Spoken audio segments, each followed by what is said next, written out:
tidak pantas untuk menjadi Raja Pajang. Keturunan kamilah yang berhak menjadi Raja Pajang dan menguasai tanah ini.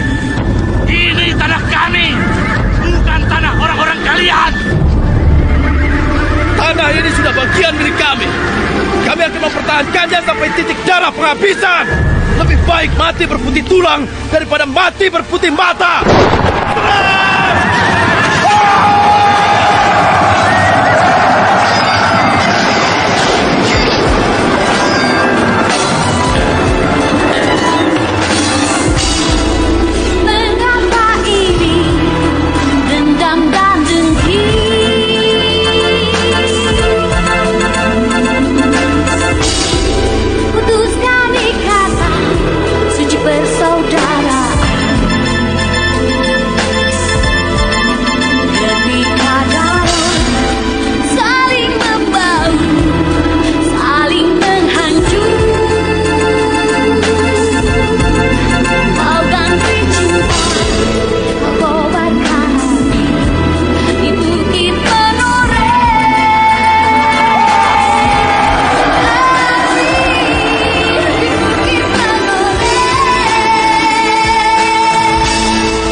PT Indosiar Karya Media mempersembahkan serial Sandiwara Radio yang diangkat dari karya besar S.H. Mintarja, Api di Bukit Menoreh.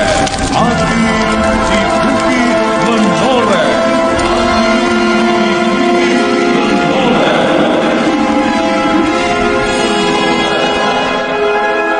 Naskah ditulis oleh A. Mustaq Jafar.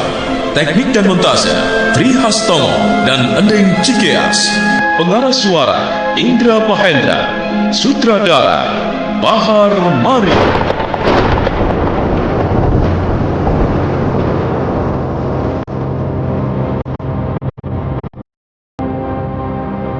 Pada seri yang ke-24 ini menampilkan Aryo Sudiharto sebagai Agung Sedayu, Awang Hermawan sebagai Ki Widura, Bahar Mario sebagai Kiai Gringsing, dan Asli Suhastra, pembawa cerita.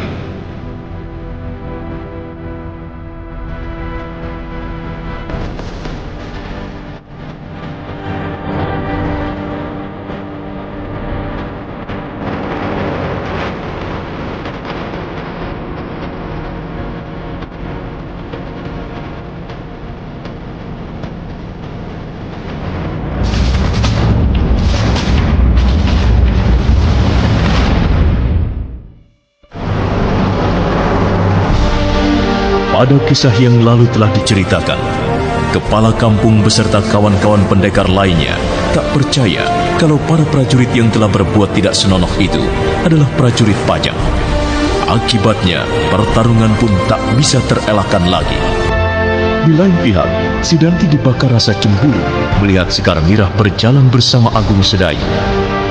Sementara itu, Agung Sedayu yang datang ke Gunung Gowong untuk berlatih bersama Ki Widura dikagetkan oleh munculnya sosok manusia bertopeng yang menghadang dirinya.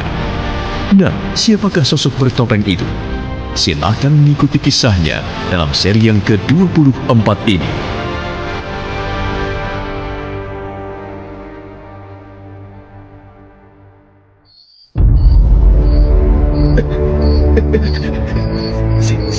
Siapa kau? Hei, tunggu. Kenapa kau tiba-tiba menyerangku? Jangan pukul aku. Apa salahku? Aduh. Agung Sedayu kaget bukan main karena orang berselubung kain itu langsung menyerang, memukul dan menendang dengan jurus-jurus yang mematikan. Sedangkan Agung Sedayu tak bisa melawan sedikit pun. Ia hanya berusaha bertahan sambil menahan sakit akibat pukulan yang dilakukan secara bertubi-tubi.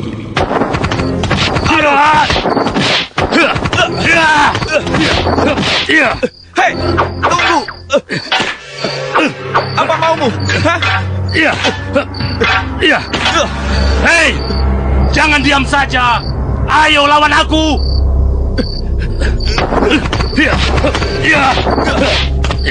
Orang berselubung kain itu tak memperdulikan permintaan Agung Sedayu, bahkan serangannya makin sungguh-sungguh. Agung Sedayu yang hanya menghindar pun makin terdesak. Orang berselubung kain itu terus menambah kecepatan serangannya. Bahkan sebuah serangan mematikan segera melanda ke arah Sedayu yang terbelalak ketakutan. Apa maunya orang ini?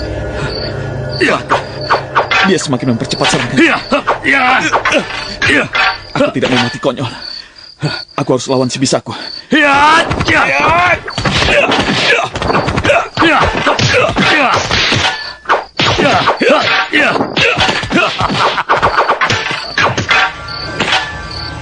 Karena merasa terdesak dan mempertahankan nyawanya, secara refleks Agung Sedayu menangkis serangan sekaligus menyerang orang misterius yang berselubung kain itu.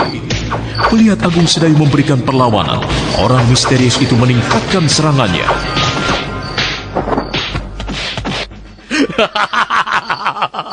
Bagus.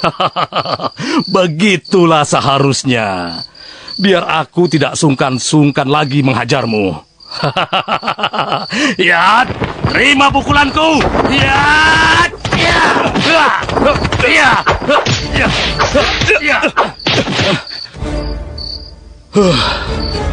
Hampir saja aku kena pukulannya. Hebat. Sekaligus aneh. Jurus apa yang dimainkannya? Aku belum pernah melihatnya. Kenapa dia berhenti? Apa dia mau menyerangku lagi? Gila, dia tidak main-main menyerangku.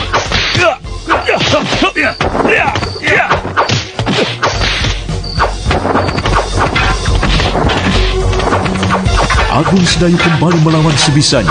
Ia mencoba memainkan jurus yang diingatnya, yang pernah dimainkan Kiai Gringsing saat bertarung dengan Ki Widura. Orang berselubung kain itu jadi kewalahan, hingga akhirnya sebuah pukulan telak membuat orang berselubung kain itu terjengkang.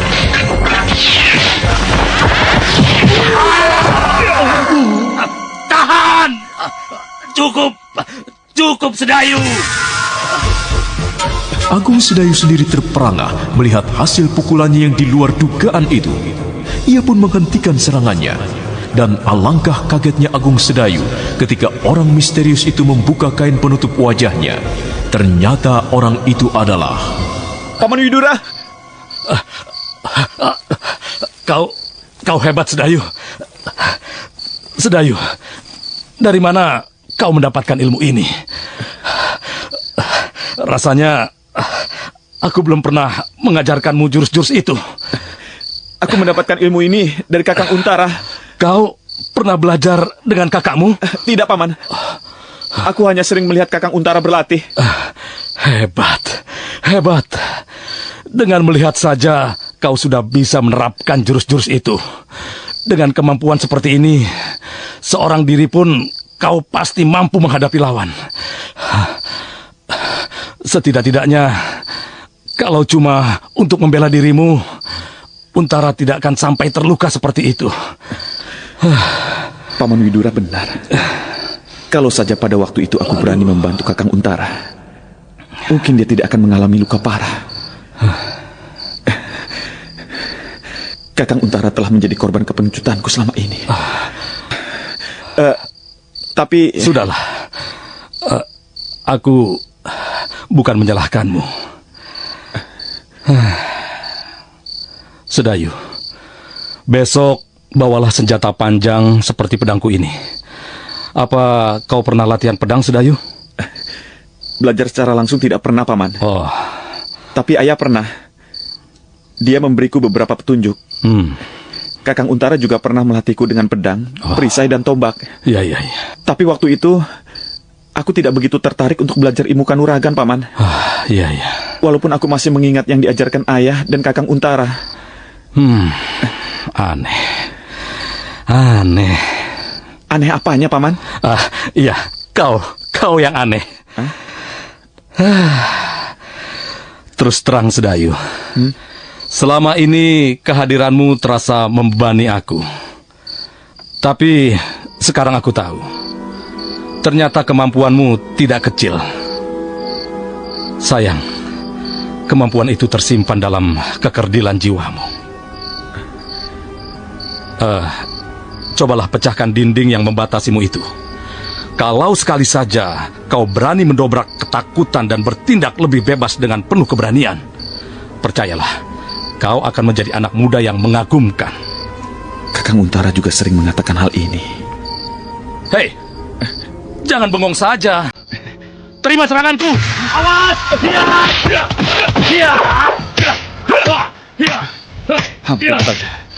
Hampir saja aku terkena tendangannya. Untungnya aku bisa mengelak dengan cepat. Kau hebat, Sedayu. Gerakanmu cukup cepat. Tapi kali ini kau tidak akan bisa menghindari seranganku. Ki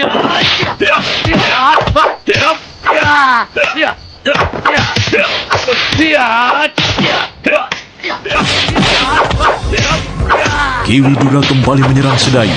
Kali ini lebih gencar. Namun meski Ki Widura berusaha memeras tenaga keponakannya, tapi Agung Sedayu selalu mampu mengimbanginya.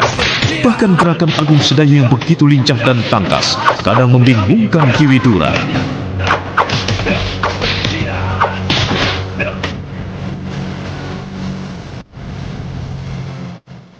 Gerakannya lumayan gesit. Tapi aku tidak tahu apakah itu hanya gerakan refleks atau... Kenapa, Paman? Apa Paman ingin berhenti? Sebaiknya kita sudahi saja latihan ini, Paman. Teruskan. Terima seranganku.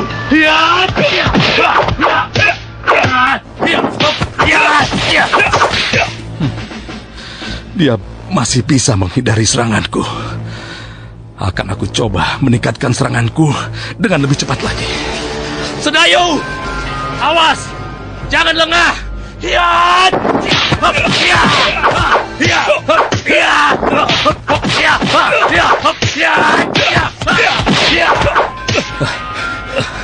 Kenapa Paman Widura mempercepat serangannya? Tahan, Paman! Kenapa Paman menyerangku seperti itu? Paman ingin membunuhku ya? Jangan banyak bicara, Sedayu. Terima saja seranganku.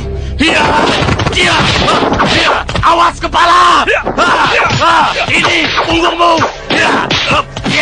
Awas kaki!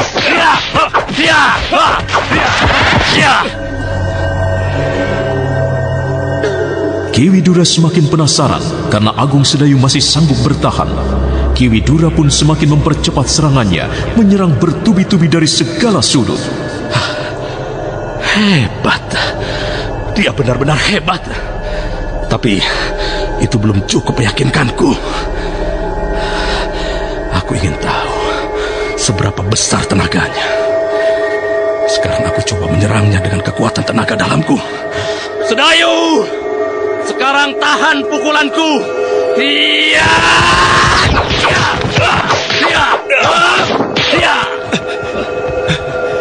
Jurus apa lagi ini?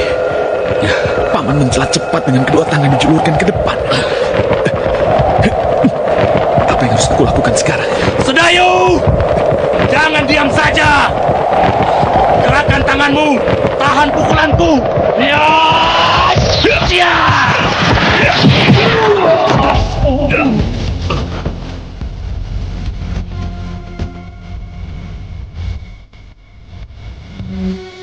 Tubuh Ki Widura meluncur dengan deras, sedangkan Agung Sedayu hanya terpana, tak tahu apa yang harus dilakukan.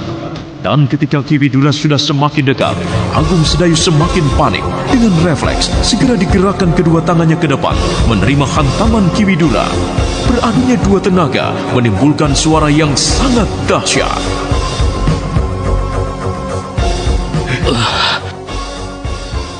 Tenaganya besar sekali. Aku seperti memukul batu cadas. Kedua tanganku sampai bergetar hebat dan terasa kesemutan. Sedangkan dia hanya terhuyung beberapa depas saja. Dan dia pun tidak terlihat kesakitan. Paman Widura, Paman tidak apa-apa? Aku tidak apa-apa, Sedayu. Kau benar-benar luar biasa. Kekuatanmu luar biasa sekali. Tanganku terasa menghantam benda keras. Ah, Paman terlalu memuji. Tidak, Sedayu. Aku mengatakan yang sebenarnya. Dari mana kau dapatkan tenaga sebesar itu? Tenagaku jadi terasa. Bukan itu. Aku yakin pasti ada yang lain. Siapa yang mengajarimu selama ini? Dulu setiap pagi Kakang Untara sering mengajariku bermain-main, Paman. Bermain-main? Iya. Oh. Kakang juga mengajari berjalan di atas tangan dengan kaki di atas. Lalu juga memukul-mukul pasir atau batang pisang dengan jari, Paman. Pantas kalau begitu. Untara sudah memberimu bekal dan dasar yang cukup, Sedayu.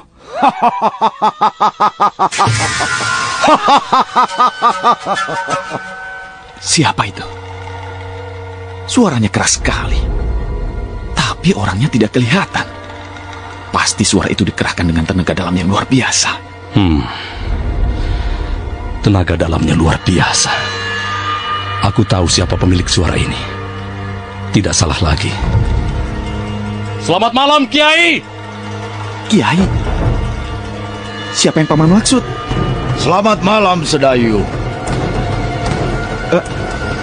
Kiai Gringsing? Tapi dari mana dia datang? Tiba-tiba saja sudah ada di sini. Apa kamu masih berniat menangkapku?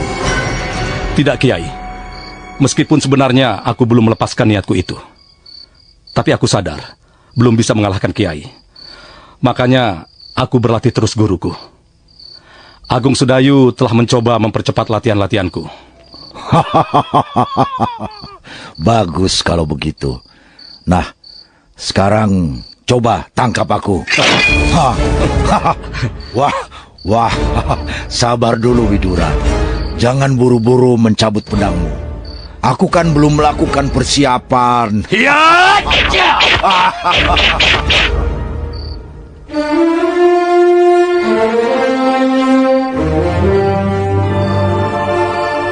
Ki Widura terus menyerang tanpa memperdulikan ucapan Kiai Gringsing yang bernada mengejek, tapi yang diserang malah tenang-tenang saja.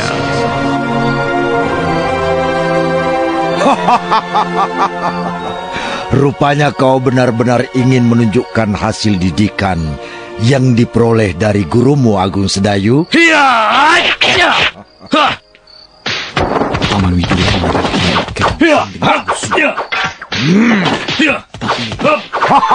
kenapa Kiai Gringsing masih terang saja? Dan sekarang Paman Widura sudah mengambil pedangnya siap menembus tubuh Kiai. Melihatnya. Hai Ki Widura. Sedang apa kau di situ? Membabat rumput. Aku di sini. Bagaimana mungkin Kiai Gringsing bisa menghindari serangan Paman Ki Widura yang begitu cepat? Berarti gerakan Kiai Gringsing lebih cepat dari gerakan Paman Widura. Terima seranganku, Kiai!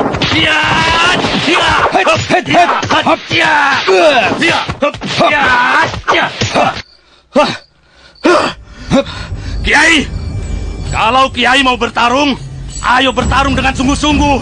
Jangan mengelak terus. Jangan marah Widura. Baiklah, aku turuti kemauan. Ayo, serang aku lagi. Keluarkan senjatamu, Kiai. Biar kita seimbang. Apa kamu tidak lihat kain gringsing yang aku kenakan ini, Widura? Dengan ini aku bisa menghadapimu. Kain geringsing? Kiai akan menghadapi pedangku hanya dengan kain geringsing.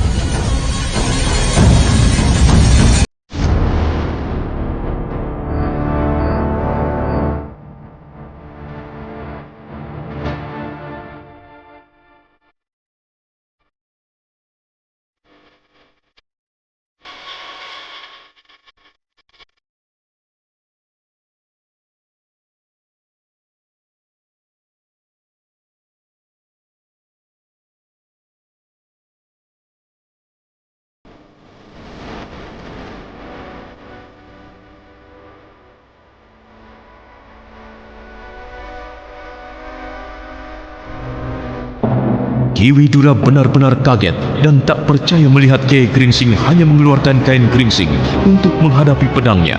Sementara Agung Sedayu pun hanya terpana ketika melihat Kiai Gringsing menggunakan kainnya untuk senjata. Nah, apakah Kiai Gringsing yang hanya bersenjatakan kain itu sanggup menghadapi Ki Widura?